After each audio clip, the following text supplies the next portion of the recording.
señoras y señores, muy buenas noches y bienvenidos a un nuevo capítulo de Cadena Nacional por las pantallas de Vía X, día lunes. Estamos arrancando una nueva semana, lunes 22 de octubre. ¿Cómo están, chiquillos? ¿Bien? Callados porque gran parte de este equipo de Universidad de Chile, así que hoy día no gritan, no dicen nada, pero bueno, vamos a dejar el fútbol de lado mejor, vamos a hablar de actualidad, otro tema muy importante que nos convoca esta noche. En primer lugar, quiero presentar a Pedro Ramírez, editor de CIPER, gracias por acompañarnos ustedes nuevamente. También, corocolino, Pedro, ¿no? ¿Sí o no, eso no se puede contar? ¿Sí? Se puede contar. Bueno, también estamos junto al diputado demócrata cristiano Víctor Torres, gracias por acompañarnos, diputado, gracias por estar con nosotros. El periodista de CIPER Chile, Juan Pablo Figueroa, gracias Juan Pablo por acompañarnos. Muchas gracias a ti. Y también con Samuel Leiva, coordinador de la campaña Greenpeace Chile, gracias por acompañarnos. Gracias. ¿Hay alguien de Universidad de Chile en esta mesa o no? A mí me gusta el fútbol. ¿No te gusta el fútbol? ¿Usted, diputado? Wanderino. Wanderino. Fuera de la disputa. Ya, fuera de la disputa entonces, mejor, ¿no?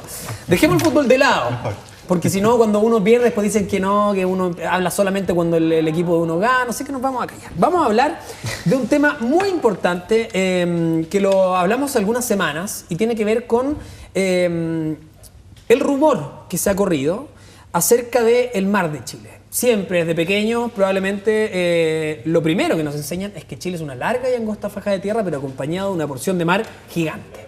Somos beneficiados en eso. También por los peces, por los mariscos, por la fauna, en fin. Y por los kilómetros que tenemos de mar. Ahora también uno dice, bueno, ¿qué es lo que pasa con este mar? ¿El mar es nuestro o existe un saqueo de parte de pocos grupos empresariales que se llevan gran parte de lo que hay ahí? Eso es lo que queremos tratar hoy día porque queremos saber, de acuerdo a su precisión, si esto es mito o realidad. ¿Es cierto que son un puñado de familias las que poseen prácticamente todos los recursos marítimos? Parto contigo, Samuel. Bueno, en general nosotros compartimos que hay una mala distribución, sin duda, pero la forma de verlo desde una amplitud, ¿no es cierto? No sencillamente quién se asigna la cuota, tiene que ver con que la gente entienda que aquí hay 4 tiempos de administración que responden a 4 preguntas. Específicamente la que nosotros estamos más preocupados es cuánto es lo que hay que pescar. Para asegurar la sustentabilidad tenemos que saber cuánto es lo que hay que pescar, porque si no terminamos sobreexplotando. Y los últimos 8 años son un reflejo empírico de lo que la administración ha hecho, pésimo, y ha terminado sobreexplotando los recursos. Y la segunda pregunta tiene que ver con polera, perdón, que ahí dice quiero crecer, tiene que ver eso, ¿no? Una justamente con eso. Indiscriminada. Pero la pregunta que hoy día ha estado dentro de la discusión tiene que ver con quién pesca o a quién se le asignan los recursos. Y ahí es justamente lo que ha estado la discusión en el Parlamento, enfrentado pescadores artesanales versus industriales, con quién se queda con una torta que es un chiste negro, pero ya no queda eso.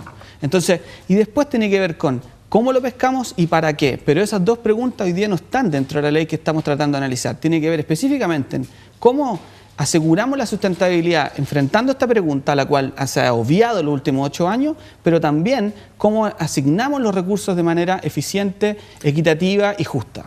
Pedro, bueno, la idea es tratar de ser bien explicativos, didácticos, pedagógicos, en fin, a propósito de la ley, ¿no? La ley de pesca, ahora le llaman ley Longueira, a propósito de lo que está ocurriendo. ¿Cuál es el gran problema que detecta CIPER? Ustedes también lo han tratado de informar en innumerables ocasiones. Claro, la coyuntura de repente pone el énfasis o el acento en otros temas y a los que más les convienen tratan de desviar la atención, ¿no? Pero que hay un tema potente que les compete a todos los chilenos. Sí, lo que pasa es que la ley que se está discutiendo ahora en el Senado y que ya fue aprobada en un primer trámite en la Cámara de Diputados en junio, el 18 de junio de este año, lo que hace es definir varias cosas que son sumamente importantes. La primera, como gran marco de esta normativa, es que trata de que los recursos sean sustentables. O sea, es la primera vez que una legislación pesquera se propone como concepto, ¿no es cierto?, regular o controlar de tal manera que los recursos tengan sustentabilidad.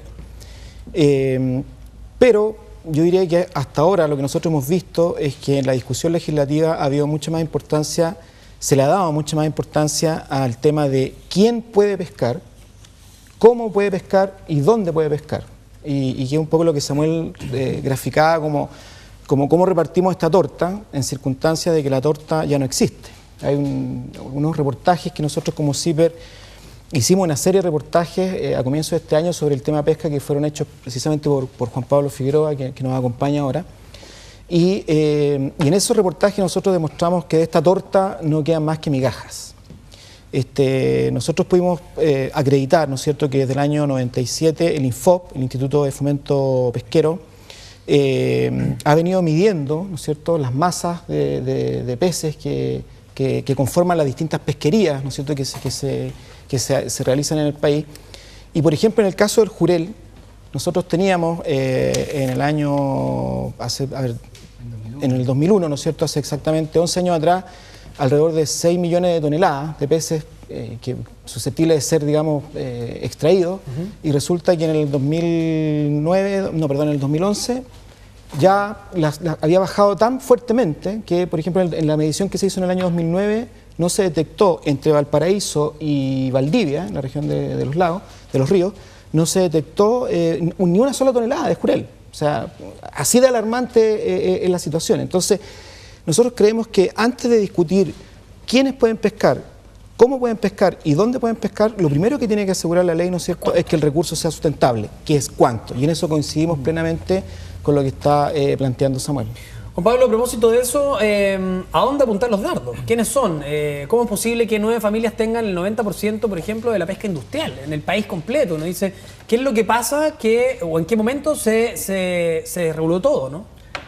Es que, mira, no sé si tiene que ver con algún momento en que se desreguló todo, porque yo creo que en la historia pesquera en Chile el tema ha sido principalmente que nunca había una regulación como tal. O sea, no es que se haya desregulado, sino que arrancó así, no, siempre porque fue. Si uno mira la historia hacia atrás, en los 80, a mediados de los 80 fue cuando recién se empezó a crear una regulación para administrar el tema pesquero.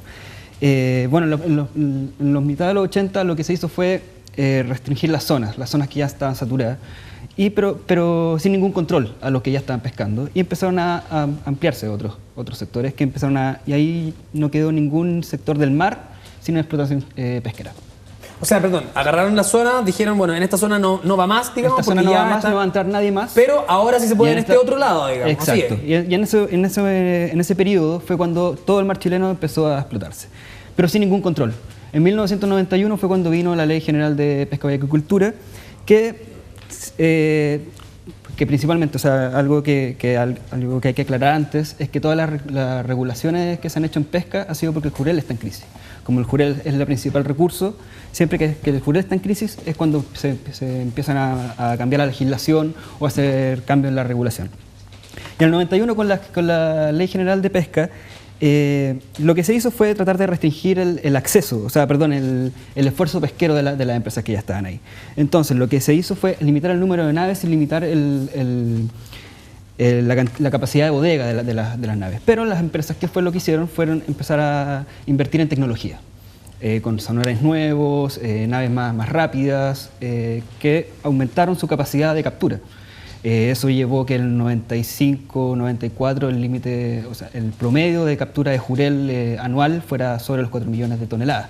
Eso es algo impensado, que si bien en ese momento las cifras decían tenemos jurel para rato, lo cierto es que estaban sacando mucho jurel que es bajo la talla legal, la talla mínima legal, de los 26 centímetros, que eso indicaba que eran individuos juveniles. Eso quiere decir que si los cortas ahí, no pueden reproducirse.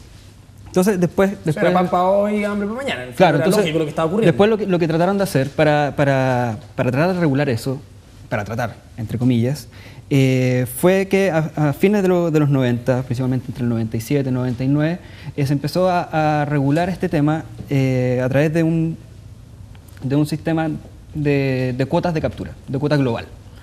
¿Qué fue lo que pasó con eso?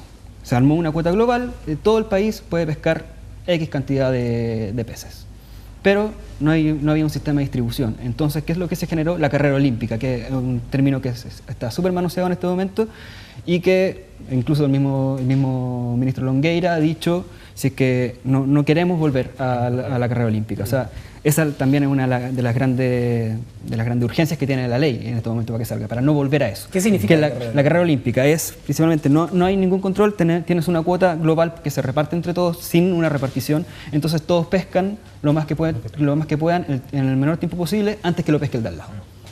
Es algo así de simple.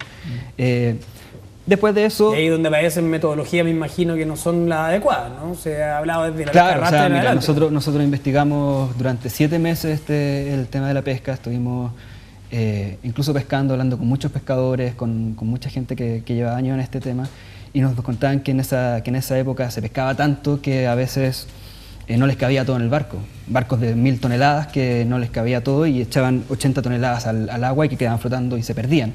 O que a veces extendían las redes sobre la cubierta del barco y echaban más peces ahí. O sea, era una depredación. O sea, esos pescadores lo que nos contaban a nosotros era que en realidad más que una pesca extractiva lo que había era una verdadera matanza en el mar. Exacto. Diputado, sin a ninguna propósito regulación. del trabajo que ustedes realizan, uno siente hoy que lo que se busca en todas las áreas del país es emparejar la cancha, ¿no? Dar posibilidades o tratar de buscar la equidad en ambos sectores. Aquí uno dice, es cierto, el país necesita prosperidad, necesita avanzar, la pesca industrial es importante, pero también sin dejar de lado la pesca artesanal. Y aquí lo que estamos hablando es una, qué sé yo, un apocalipsis, ¿no? Cuando uno empieza a analizar los recursos que tenemos en términos pesqueros.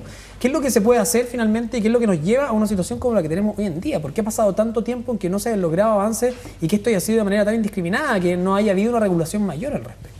Sí, mire, la verdad es que es bastante interesante lo que se ha planteado aquí por distintas razones. Primero, por lo que planteas tú recién, respecto de cómo se fue generando el sistema de administración pesquero, que fue desde la regulación absoluta, digamos, hasta lo que tenemos hoy en día y obviamente la discusión de la actual ley, y que ha significado, desde la perspectiva obviamente de un sector u otro, un perjuicio notable respecto de los pescadores artesanales del país. Eso es lo primero que yo quiero establecer. Lógicamente, los pescadores industriales con su sistema de arrastre siempre logran alcanzar la totalidad de la cuota, y eso, a mi juicio, y también lo han establecido los criterios científicos, ha perjudicado a algunas especies, digamos, marinas, que obviamente han significado la disminución de las mismas y que los pescadores artesanales no tengan la posibilidad de poder pescar, aun cuando tengan una cuota asignada. Por lo tanto, aun cuando se haya avanzado en el tiempo respecto de que se entregó un porcentaje de cuota a los industriales y otro a los pescadores artesanales, este no tiene sentido cuando efectivamente, bien lo decía Samuel, no hay una discusión respecto del recurso. Entonces, cuando ha existido abundancia de un recurso determinado, solamente se estableció sistema de administrar aquella abundancia, pero en ningún momento logramos ser capaces, y aquí hay una crítica obviamente global, de poder entender que si no se limitaba, podíamos llegar a extremos como los que hoy día tenemos, donde un porcentaje importante de algunas especies se logran pescar más allá incluso de su capacidad reproductiva, poniéndole en riesgo obviamente de extinción, como es el caso de la merluza, por ejemplo. Sí. Ahora, te escucho, en ese tema, bueno, también hay que ver cómo ha sido la legislación y cómo ha sido toda la regulación. O sea, después que pasó todo esto, en 2001 se vino la ley de límite máximo de captura por armador y se distribuyó el mar. Ahí se designó cuánto podía pescar. En el fondo, ¿no? Claro, pero sí. Pero en ese momento también surge quién decide cuánto se puede pescar. Y esa responsabilidad recayó durante todos estos años, hasta ahora todavía sigue vigente. Una de las cosas que pretende cambiar la ley, yo creo que una de las cosas que tiene un nuevo acierto de la ley, es que ahora el Consejo Nacional de Pesca siempre ha sido el que dice cuánto se puede pescar al final de cada año. Pero en el Consejo Nacional de Pesca hay que tener claro que el 60% de sus miembros tienen intereses económicos de por medio. Están los representantes de la industria, están los representantes de los pescadores artesanales, y ellos son ahí. Yo creo que ese es el gran tema, o sea, ¿quién toma la responsabilidad acá de debiera cuánto tomarla? Exacto, o sea, y cómo se ha ido tomando y qué es lo que debería hacer la ¿Quién responsabilidad? debiera tomarla? Fíjate que un ejemplo de eso, disculpa, es que el Consejo Nacional de Pesca determinó en el año 98 que se permitieran capturar 1.980.000 toneladas de jurel. 1.980.000 toneladas. En circunstancia que la propuesta que ha hecho la Subsecretaría de Pesca sobre la base de datos científicos era que solo se podían pescar 800.000 toneladas. O sea, es más del 100%. Más del doble, claro. O sea, es increíble, es completamente ilógico. O sea, tú tienes por una parte el criterio técnico, ¿no es cierto?, establecido a partir de datos científicos, y por otra parte tienes que ese criterio técnico pasa por un filtro que tiene intereses políticos y tiene intereses económicos, porque el que decide finalmente es un consejo, ¿no es cierto?, que está compuesto por personas que participan en la industria y que son capaces de tomar el criterio técnico definido de manera científica y transformarlo, ¿no es cierto?, al 100% o al 200%. O sea, de eso estamos hablando, ¿no es cierto?, de ese tipo de regulación. Reitero la pregunta, ¿quién debería ser el que tome la decisión? Hoy día la ley, o sea, el proyecto de ley lo que establece es básicamente que se hace cargo desde que los científicos obtienen el dato. Y voy a ir con el dato en un momento. Pero la ley establece que el comité científico establecido por cada pesquería que son 16 comités científicos, deberían establecer los niveles o el rango de captura que permita recuperar primero los recursos y después, ojalá, lograr la sustentabilidad que tanto se anhela, porque primero hay que recuperar los recursos. Hoy día no hay que olvidar que el 70% de las pesquerías están sobreexplotadas. Y eso es un dato objetivo que te permite ver hasta dónde llega la crisis. En el fondo, perdón, se necesita un bien preciado hoy en día en esta sociedad, que es tiempo. Claro, pero hay que para que recuperarlo. los peces se reproduzcan y vuelvan a nacer. Bueno, de hecho hay algunos académicos, como incluso un miembro del Consejo Nacional de Pesca, Eduardo Tarifeño, ha propuesto que la única forma de recuperar es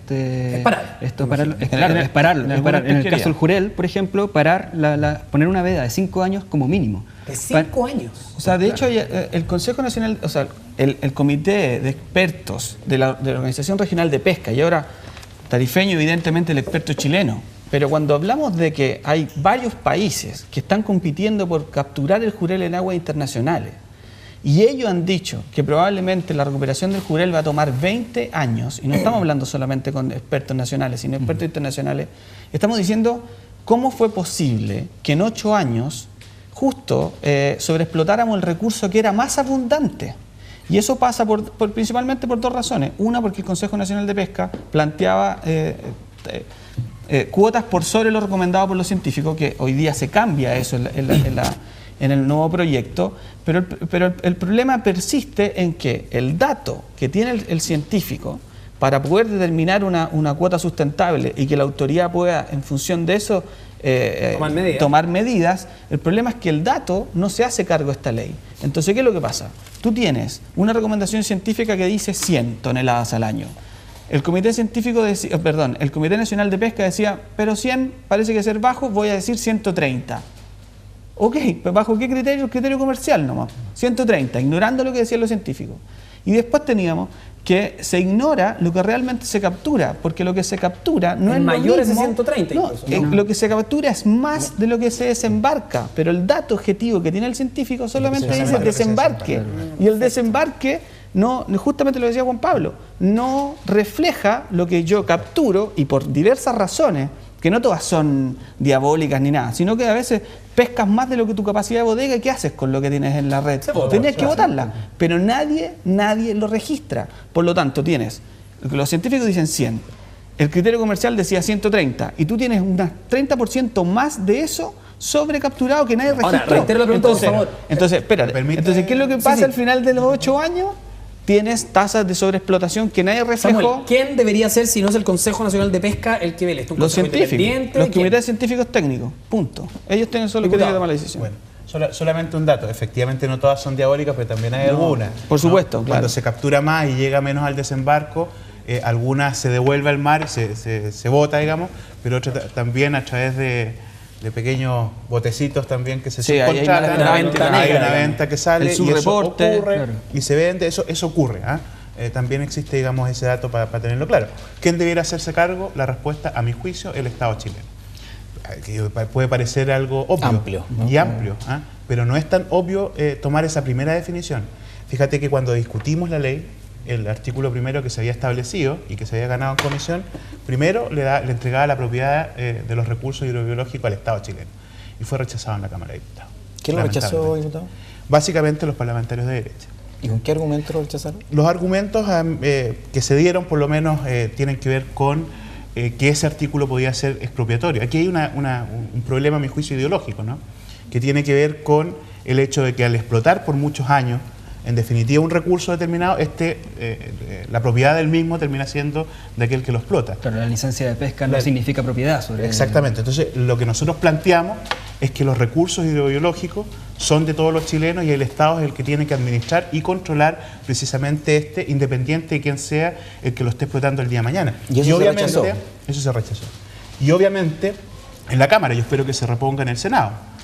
Y si no, tendremos que ver en tercer trámite cómo puede volver a entrar. Yo creo que es de perogrullo establecer que determinados recursos naturales en el país sea el Estado chileno el propietario, independiente de quién se le entregue la administración y la porque si explotación no, del mismo. a título de quién lo controla, digamos. No, o sea, no tiene ninguna posibilidad de control. Entonces es importante esa definición y por eso te he querido explicitar esa respuesta. El Estado tiene que que ser el Estado el tiene que dueño. ser. Ahora, obviamente los comités científicos terminan siendo voz autorizada para la decisión política que finalmente la que debe tomar el organismo estatal respecto de esto. Incluso lo conversábamos delante, licitación o no licitación. Bueno, ¿qué importa si hay licitación o no, si esta no tiene el Estado una injerencia determinada respecto de los informes que Ahora, los técnicos perdón, entregan? importa, siento, en el sentido en que esto tenga finalmente una única búsqueda que es económica.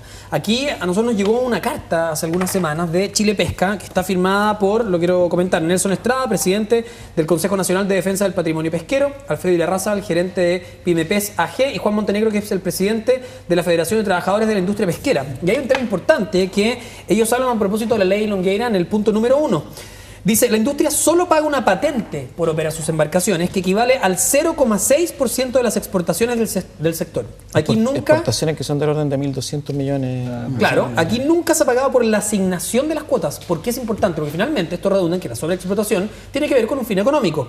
Ojo con este dato. La valoración de las cuotas, según cálculos del propio ministro Longueira, alcanza los 743 millones de dólares anuales. O sea, lo que recaudaría aproximadamente la reforma tributaria que acaba de plantear el gobierno.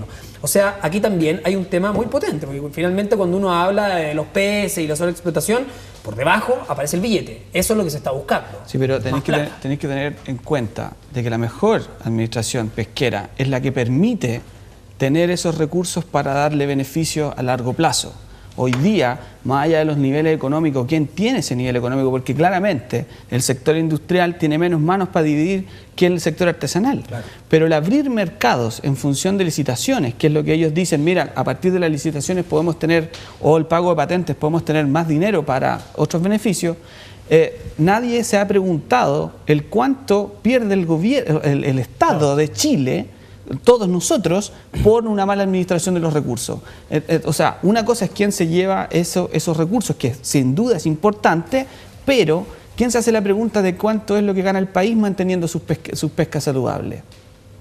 Es una pregunta que evidentemente todos tenemos que responder, pero lo más obvio para el beneficio estatal y de toda a lo largo de la costa y la gente que también indirectamente trabaja con el recurso pesquero, es justamente permitir la sustentabilidad a largo plazo. El problema hoy día es que en vez de estar hablando de sustentabilidad, deberíamos estar hablando de cómo permitimos a través de esta ley la recuperación de la pesca, que es algo que olvidamos porque la discusión termina siendo económica y quién se queda con el recurso. Estamos hablando de sustentabilidad cuando ya no es sustentable y faltan años para que vuelva a serlo. Nos vamos a ir a una pausa comercial, se nos va el tiempo de este primer bloque, nos queda toda la segunda media hora de programa. A ustedes los queremos invitar a participar a través de nuestras redes sociales. Cadena_Nacional es nuestro Twitter. Por ahora saludamos a Feria Mix. Y en esta mención a mí se me vienen a la cabeza muchos nombres, porque si tú vas a Feria Mix, no es verdad, por cualquier compra más 3.990 pesos te puedes llevar tu Alcotest para que siempre tengas un carrete seguro. Tanto futbolista, tanta persona que podría ir a Feria Mix. Además, aprovechar de libros, música, películas, Blu-ray, videojuegos. Toda la entretención para tu familia está ahí y no tomando y manejando, Sopenco. Así que te invito a que vayas a Feria Mix. Súper sencillo, hay miles de productos. La información está en feriamix.cl y también en sus cuentas de Facebook y Twitter. Recuerda, un carrete seguro junto a tu propio Alcotest en Feria Mix. Nos vamos a una pausa y ya seguimos con más cadena, no te cambies.